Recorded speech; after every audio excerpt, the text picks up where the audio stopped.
This motherfucker go by the real time.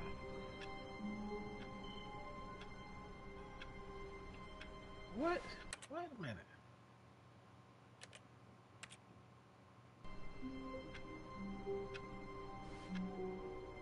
Yeah, because it is 10:25.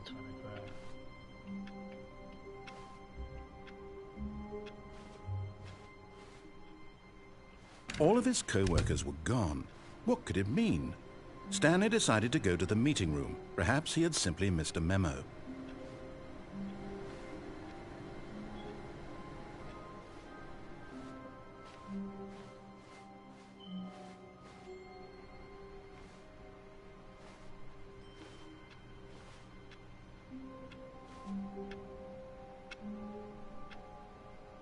That's the time it is, right? No, I put the wrong time. No, because this probably wasn't by the time I'm on.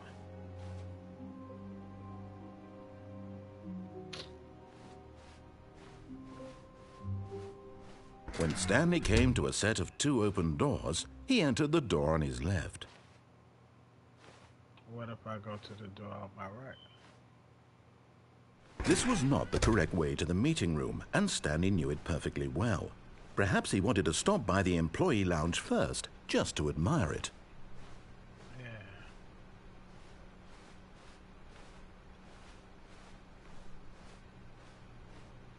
Ah, yes, truly a room worth admiring. It had really been worth the detour after all, just to spend a few moments here in this immaculate, beautifully constructed room. Stanley simply stood here, drinking it all in.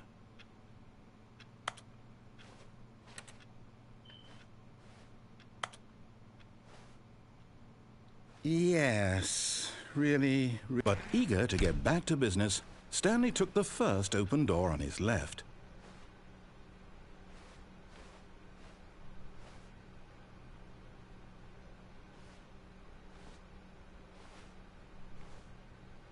Stanley was so bad at following directions, it's incredible he wasn't fired years ago.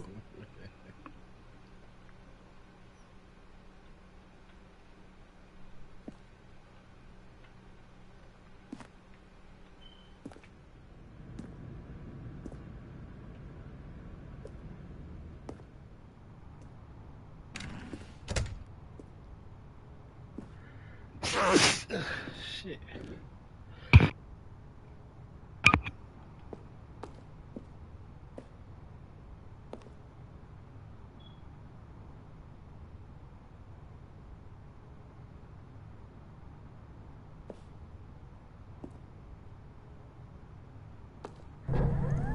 Look, Stanley, I think perhaps we've gotten off on the wrong foot here. I'm not your enemy, really, I'm not. I realize that investing your trust in someone else can be difficult, but the fact is that the story has been about nothing but you all this time. There's someone you've been neglecting, Stanley. Someone you've forgotten about. Please, stop trying to make every decision by yourself. Now, I'm not asking for me, I'm asking for her. This is it, Stanley. Your chance to redeem yourself, to put your work aside, to let her back into your life.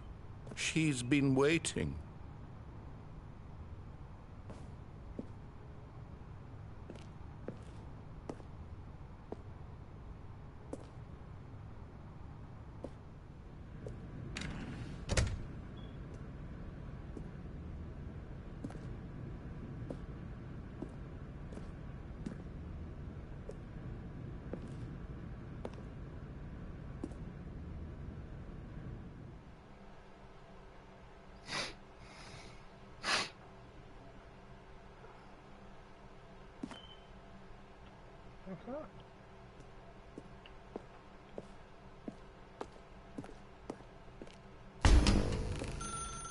That's her, Stanley.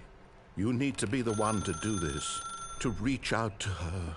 If you can truly place your faith in another, then pick up the phone.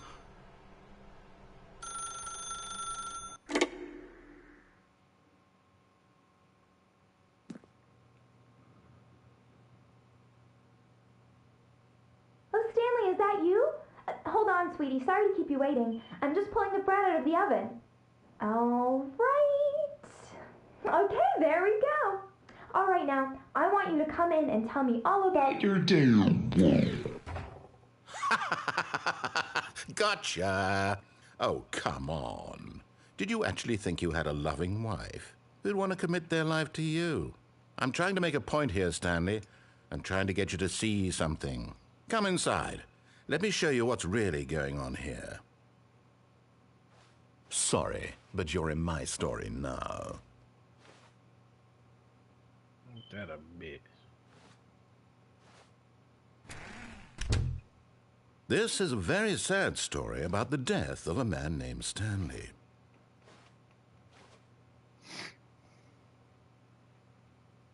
Stanley is quite a boring fellow. He has a job that demands nothing of him, and every button that he pushes is a reminder of the inconsequential nature of his existence. Look at him there, pushing buttons, doing exactly what he's told to do. Now he's pushing a button. Now he's eating lunch. Now he's going home. Now he's coming back to work. One might even feel sorry for him, except that he's chosen this life.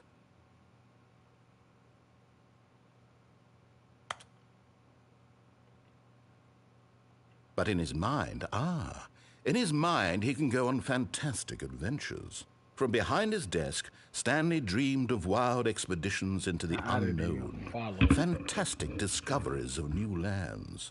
It was wonderful, and each day that he returned to work was a reminder that none of it would ever happen to him.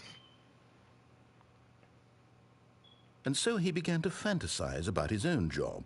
First, he imagined that one day while at work, he stepped up from his desk to realize that all of his co-workers, his boss, everyone in the building had suddenly vanished off the face of the earth. The thought excited him terribly. Man, that time ain't changed. So he went further. He imagined that he came to two open doors and that he could go through either. At last, choice. It barely even mattered what lay behind each door. The mere thought that his decisions would mean something was almost too wonderful to behold. As he wandered through this fantasy world, he began to fill it with many possible paths and destinations. Down one path lay an enormous round room with monitors and mind controls. And down another was a yellow line that weaved in many directions. And down another was a game with a baby. And he called it the Stanley Parable.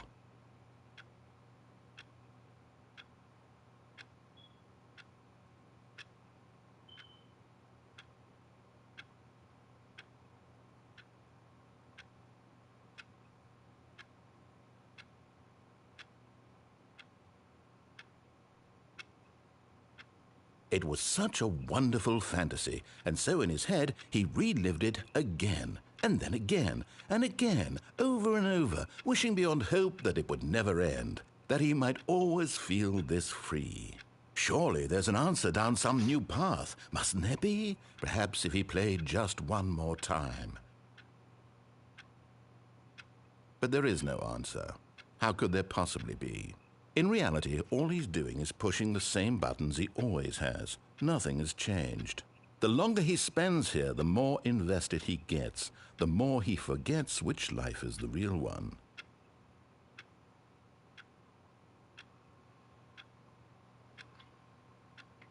And I'm trying to tell him this, that in this world he can never be anything but an observer, that as long as he remains here, he's slowly killing himself.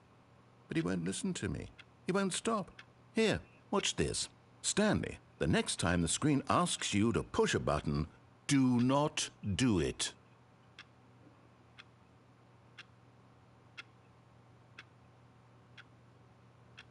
You see? Can he just not hear me? How can I tell him in a way that he'll understand that every second he remains here, he's electing to kill himself? How can I get him to see what I see? How can I make him look at himself?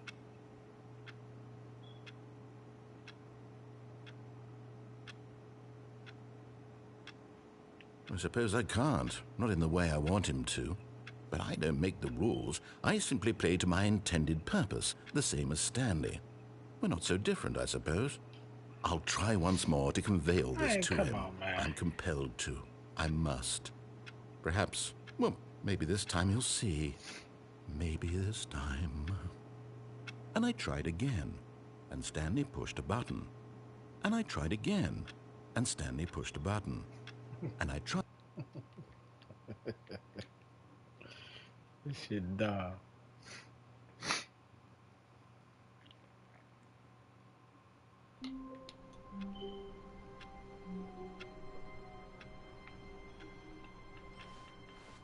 All of his co-workers were gone. What could it mean? Stanley decided to go to the meeting room. Perhaps he had simply missed a memo.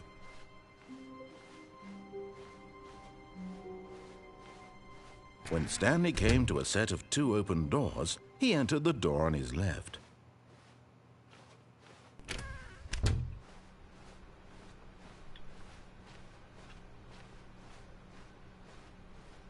Yet there was not a single person here either.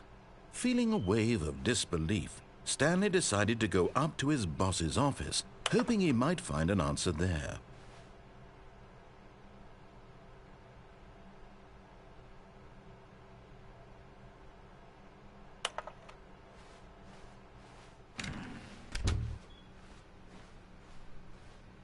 Coming to a staircase, Stanley walked upstairs to his boss's office.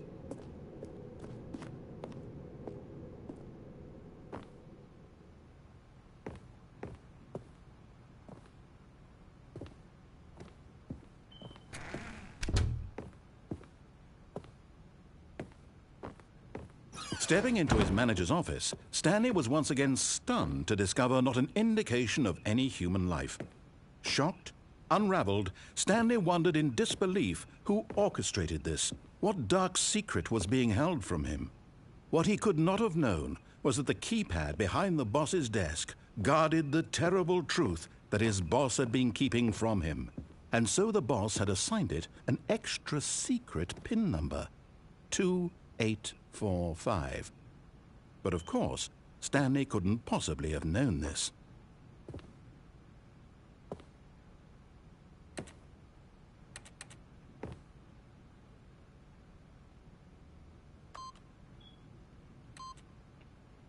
Stanley just sat around twiddling his thumbs. Yet incredibly, by simply pushing random buttons on the keypad, Stanley happened to input the correct code by sheer luck. Amazing. He stepped into the newly opened passageway.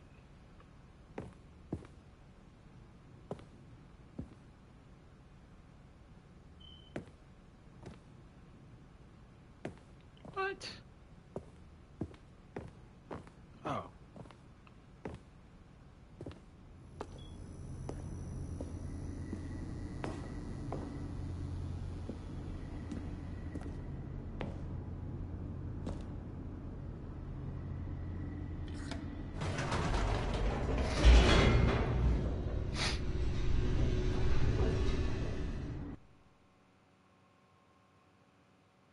Descending deeper into the building, Stanley realized he felt a bit peculiar. It was a stirring of emotion in his chest, as though he felt more free to think for himself, to question the nature of his job. Why did he feel this now, when for years it had never occurred to him? This question would not go unanswered for long.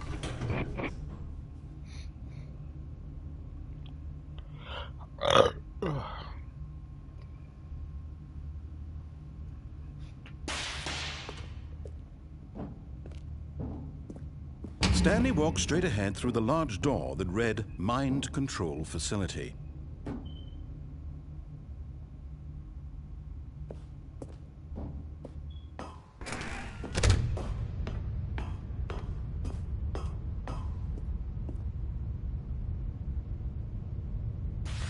The lights rose on an enormous room packed with television screens. What horrible secret did this place hold? Stanley thought to himself. Did he have the strength to find out?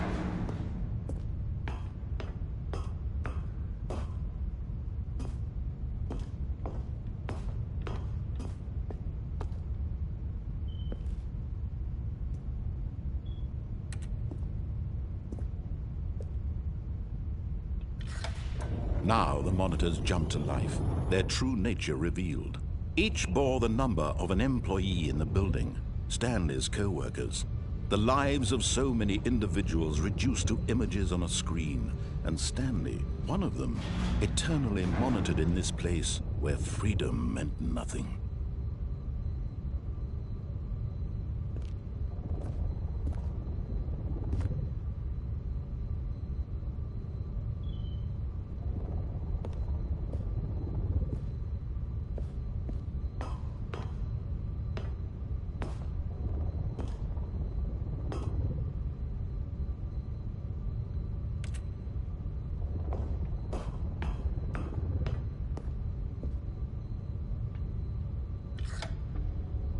This mind control facility, it was too horrible to believe. It couldn't be true. Had Stanley really been under someone's control all this time? Was this the only reason he was happy with his boring job? That his emotions had been manipulated to accept it blindly?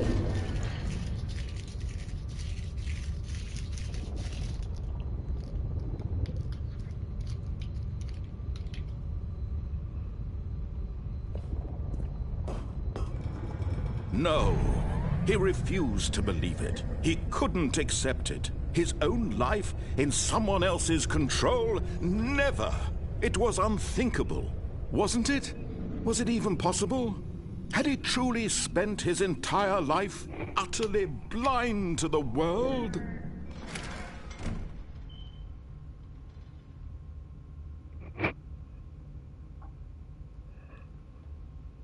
But here was the proof, the heart of the operation. Controls labeled with emotions, happy or sad or content. Walking, eating, working, all of it monitored and commanded from this very place.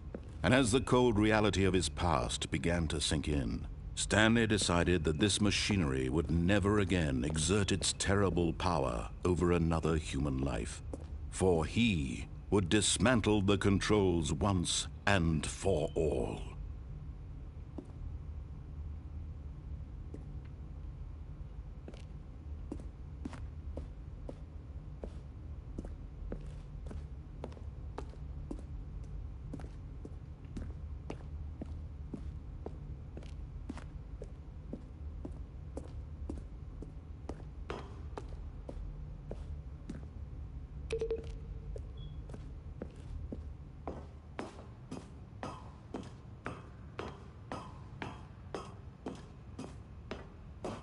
And when at last he found the source of the room's power, he knew it was his duty, his obligation, to put an end to this horrible place and to everything it stood for.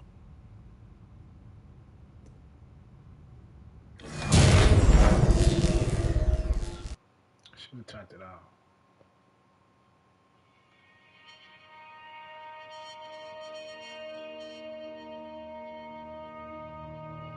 Blackness and a rising chill of uncertainty. Was it over? Yes! He had won! He had defeated the machine, unshackled himself from someone else's command. Freedom was mere moments away. And yet, even as the immense door slowly opened, Stanley reflected on how many puzzles still lay unsolved. Where had his co-workers gone? How had he been freed from the machine's grasp?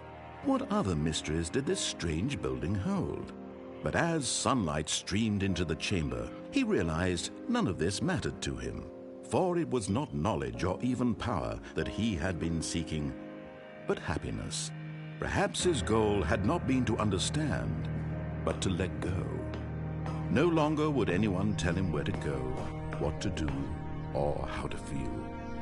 Whatever life he lives, it will be his. And that was all he needed to know. It was perhaps the only thing worth knowing. Stanley stepped through the open door.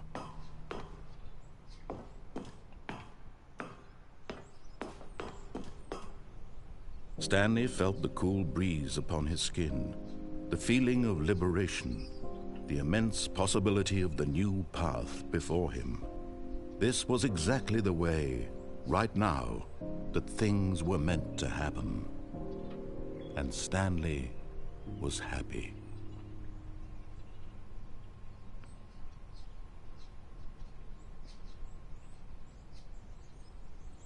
What is she crazy?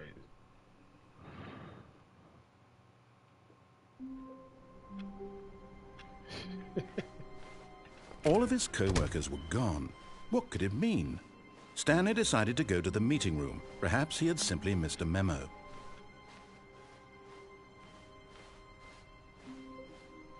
When Stanley came to a set of 2 open doors, he entered the door on his left. Yet there was not a single person here either. Feeling a wave of disbelief, Stanley decided to go up to his boss's office. Coming to a staircase, Stanley walked upstairs to his boss's office. But Stanley just couldn't do it. He considered the possibility of facing his boss. Admitting he had left his post during work hours, he might be fired for that. And in such a competitive economy, why had he taken that risk? All because he believed everyone had vanished? His boss would think he was crazy. And then something occurred to Stanley. Maybe, he thought to himself, maybe I am crazy. All of my co-workers blinking mysteriously out of existence in a single moment for no reason at all? None of it made any logical sense. And as Stanley pondered this, he began to make other strange observations. For example, why couldn't he see his feet when he looked down? Why did doors close automatically behind him wherever he went? And for that matter, these rooms were starting to look pretty familiar. Were they simply repeating? No, Stanley said to himself, this is all too strange. This can't be real. And at last, he came to the conclusion that had been on the tip of his tongue. He just hadn't found the words for it. I'm dreaming, he yelled. This is all a dream. Oh, what a relief Stanley felt to have finally found an answer, an explanation. His co-workers weren't actually gone. He wasn't going to lose his job. He wasn't crazy after all. And he thought to himself, I suppose I'll wake up soon. I'll have to go back to my boring real-life job pushing buttons. I may as well enjoy this while I'm still lucid. So, he imagined himself flying and began to gently float above the ground. Then he imagined himself soaring through space on a magical starfield, and it too appeared. It was so much fun, and Stanley marveled that he had still not woken up. How was he remaining so lucid? And then perhaps the strangest question of them all entered Stanley's head. One he was amazed he hadn't asked himself sooner. Why is there a voice in my head dictating everything that I'm doing and thinking? Now the voice was describing itself being considered by Stanley, who found it particularly strange. I'm dreaming about a voice describing me, thinking about how it's describing my thoughts, he thought. And while he thought it all very odd and wondered if this voice spoke to all people in their dreams, the truth was that, of course, this was not a dream. How could it be? Was Stanley simply deceiving himself, believing that if he's asleep, he doesn't have to take responsibility for himself? Stanley is as awake right now as he's ever been in his life. Now, hearing the voice speak these words was quite a shock to Stanley. After all, he knew for certain, beyond a doubt, that this was in fact a dream. Did the voice not see him float and make the magical stars just a moment ago? How else would the voice explain all that? This voice was a part of himself too. Surely, if he could just... He would prove it.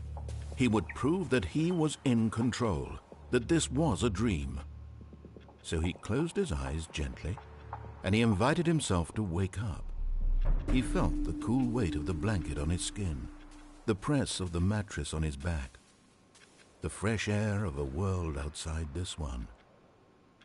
Let me wake up, he thought to himself. I'm through with this dream. I wish it to be over. Let me go back to my job. Let me continue pushing the buttons. Please, it's all I want. I want my apartment, and my wife, and my job. All I want is my life exactly the way it's always been. My life is normal. I am normal. Everything will be fine. I am okay.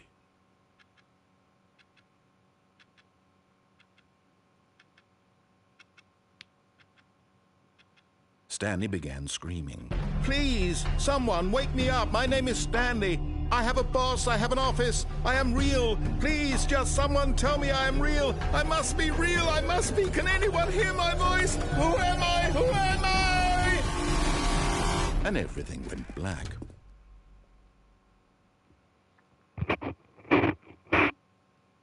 This is the story of a woman named Mariella. Mariella woke up on a day like any other. She arose, got dressed, gathered her belongings, and walked to her place of work. But on this particular day, her walk was interrupted by the body of a man who had stumbled through town talking and screaming to himself, and then collapsed dead on the sidewalk. And although she would soon turn to go call for an ambulance, for just a few brief moments, she considered the strange man. He was obviously crazy. This much she knew. Everyone knows what crazy people look like. And in that moment, she thought to herself how lucky she was to be normal. I am sane. I am in control of my mind. I know what is real and what isn't. It was comforting to think this, and in a certain way, seeing this man made her feel better. But then she remembered the meeting she had scheduled for that day, the very important people whose impressions of her would affect her career, and by extension, the rest of her life. She had no time for this, so it was only a moment that she stood there, staring down at the body. And then she turned and ran.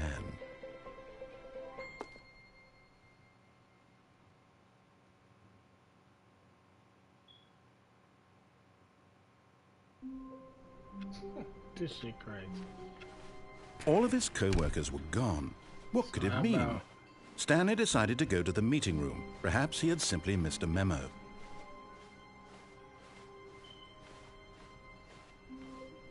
When Stanley came to a set of 2 open doors, he entered the door on his left.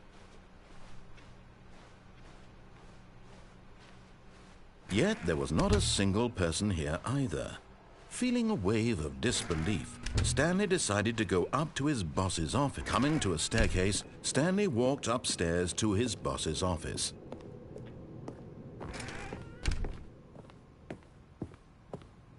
Stepping into his manager's office, Stanley was once again stunned to discover not an indication of any human life. What could it mean? Stanley wondered aloud to nobody. He began wildly tearing through papers on the boss's desk, pulling books off the shelf, looking behind paintings, desperate for clues to his situation. But his attention was caught by a keypad behind the boss's desk. What could its purpose be? In fact, this keypad guarded the terrible secret that lay buried below his feet. And so the boss had assigned it an extra secret PIN number, 2845.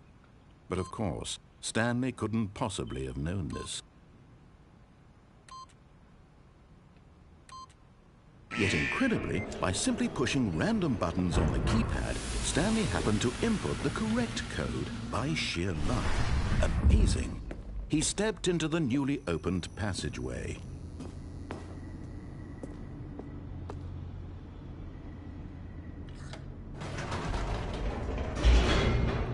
I said up, not down.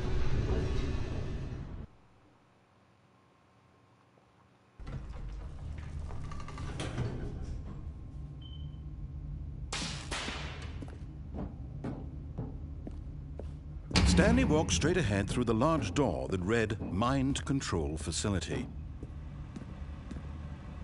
Although this passageway had the word escape written on it, the truth was that at the end of this hall, Stanley would meet his violent death.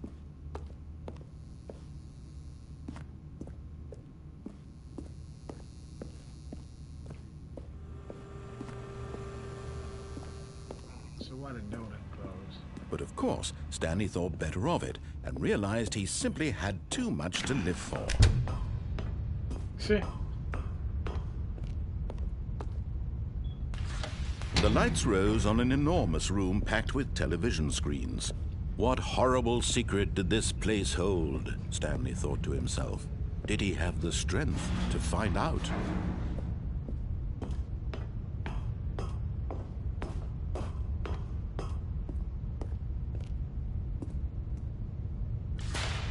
Now the monitors jumped to life, their true nature revealed. Each bore the number of an employee in the building, Stanley's co-workers.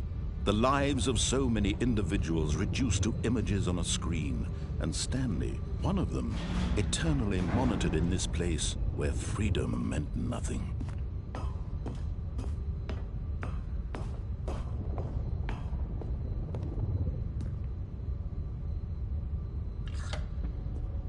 This mind control facility, it was too horrible to believe. It couldn't be true. Had Stanley really been under someone's control all this time? Was this the only reason he was happy with his boring job? That his emotions had been manipulated to accept it blindly?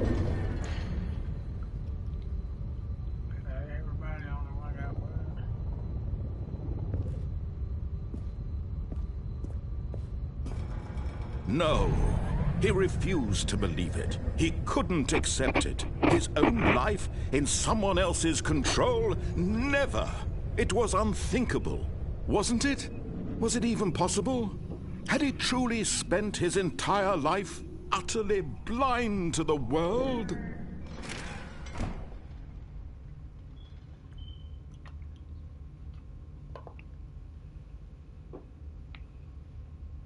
But here was the proof. The heart of the operation. Controls labeled with emotions. Happy, or sad, or content. Walking, eating, working. All of it monitored and commanded from this very place. And as the cold reality of his past began to sink in, Stanley decided that this machinery would never again exert its terrible power over another human life. For he would dismantle the controls once and for all. Oh, Stanley, you didn't just activate the controls, did you? After they kept you enslaved all these years, you go and you try to take control of the machine for yourself? Is that what you wanted? Control? Oh, Stanley, I applaud your effort, I really do. But you need to understand, there's only so much that machine can do. You were supposed to let it go, turn the controls off, and leave. If you want to throw my story off track, you're going to have to do much better than that. I'm afraid you don't have nearly the power you think you do. For example, and I believe you'll find this pertinent, Stanley suddenly realized he had just initiated the network's emergency detonation system. In the event that this machine is activated without proper DNA identification, nuclear detonators are said to explode, eliminating the entire complex. How long until detonation then? Let's say, 2 minutes.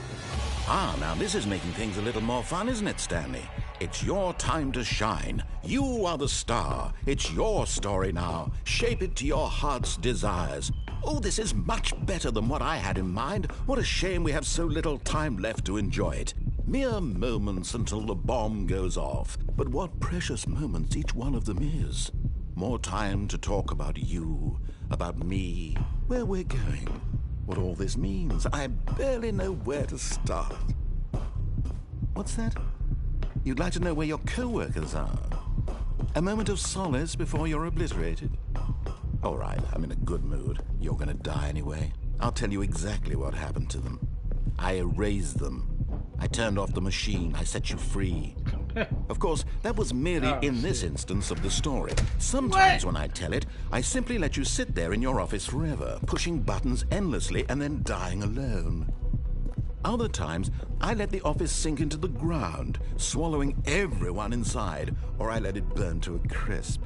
I have to say this, though, this version of events has been rather amusing. Watching you try to make sense of everything and take back the control wrested away from you, it's quite rich. I almost hate to see it go. But I'm sure whatever I come up with on the next go-around will be even better. My goodness, only 34 seconds left. But I'm enjoying this so much. You know what? To hell with it. I'm going to put some extra time on the clock, why not? These are precious additional seconds, Stanley. Time doesn't grow on trees. Oh dear me, what's the matter, Stanley? Is it that you have no idea where you're going or what you're supposed to be doing right now? Or did you just assume when you saw that timer that something in this room was capable of turning it off? I mean, look at you. Running from button to button, screen to screen, clicking on every little thing in this room. These numbered buttons, no, these colored ones. Or maybe this big red button, or this door. Everything, anything, something here will save me. Why would you think that, Stanley? That this video game can be beaten? Won? Solved? Do you have any idea what your purpose in this place is? Stanley, you're in for quite a disappointment. But here's a spoiler for you. That timer isn't a catalyst to keep the action moving along. It's just seconds ticking away to your death. You're only still playing instead of watching a cutscene because I want to watch you for every moment that you're powerless.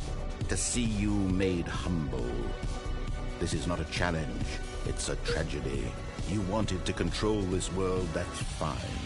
But I'm going to destroy it first, so you can't. Take a look at the clock, Stanley. That's 30 seconds you have left to struggle. 30 seconds until a big boom and then nothing. No ending here, just you being blown to pieces. Will you cling desperately to your frail life, or will you let it go peacefully? Another choice. Make it count, or don't. It's all the same to me, all a part of the joke. And believe me, I will be laughing at every second of your inevitable life from the moment we fade in until the moment I say, happily ever after. Ah. Why they had to press all the yellow, then go hit the green button. Crazy ass game. Hell no. Get up there.